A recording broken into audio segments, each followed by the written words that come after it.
I've been able to spend a week with the 2018 Kia Sportage SX Turbo, and I've got 5 likes and 5 dislikes coming at you right now. Starting with my likes, my like number 1, in no particular order, is the 2-liter turbo engine as an option. With the SX Turbo, it's standard, and you can't get it on the lower trims, but it's a pretty powerful little engine. And that's not even floored, because you get your torque, you get all the torque coming out at the low to mid range, and you don't really even have to romp on it or smash on it to get going. And you put it in sport mode, it'll hold your RPMs and keep you in a lower gear.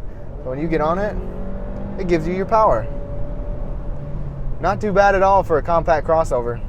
My like number 2 is the headlights. I don't really like the way they look, but I do love how well they work. We have bi-xenon headlights with Kia's air bending technology, which when you're going around turns, it will illuminate to the side. It will actually turn right in front of you. They're only available on the SX trim, but they do a really good job, and I took some night footage and it does not do it justice whatsoever, but the lights are very impressive.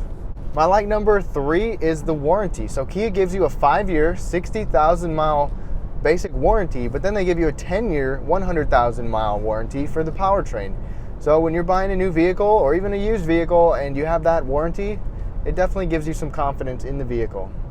My like number 4 is the panoramic sunroof. It's just massive. It goes all the way from above my head, even in front of my head, to the back seat, and pretty much ends right at the headrest of the back seat. It's just massive. It's really cool. It's not something that I expected in this vehicle, and even when you have it open, you really don't get a whole lot of gustiness or that terrible sound that you can get with some because of the little bug and wind deflector. My like number 5 is the way that Kia does some of their options. So, for example, I was in the Honda Pilot last week, and the thing with them is whatever trim you get, that's what you get for your features. You don't really get to pick and choose so much. But on Kia, you can go pretty basic with the base model. It really truly is a base model, but then you go to the middle trim, the EX, and you can get some standard features, but you can option up to a lot of different stuff that you would normally have to pay more for on a different vehicle. Now for the dislikes, and starting with the dislikes in no particular order, dislike number 1 is the miles per gallon, especially with the all-wheel drive. Now the base LX with the slower 2.4 liter engine can get up to 30, but it goes down from there. The EX gets 1 mile per gallon worse.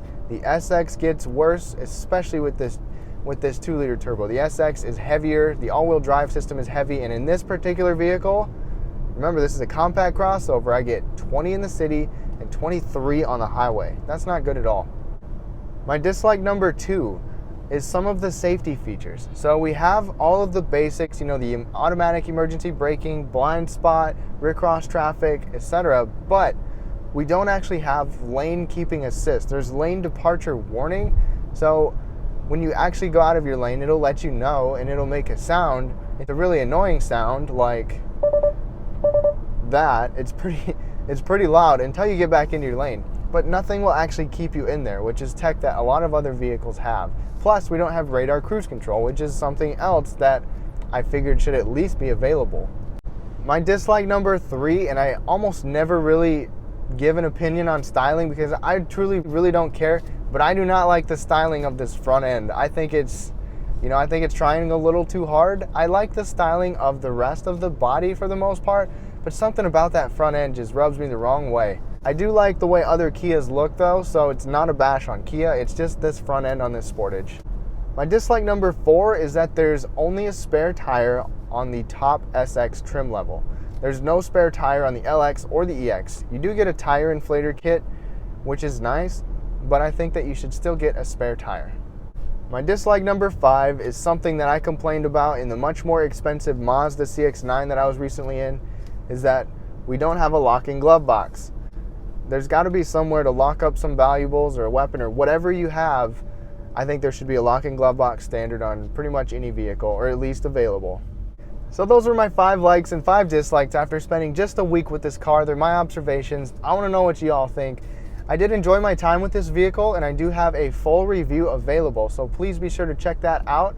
I will put a link to it in the description. And if you want to know more about this vehicle, definitely be sure to watch that. I go into much more detail on the interior and the exterior, so please be sure to check it out. Thank you all so much for watching, and I'll catch you next time.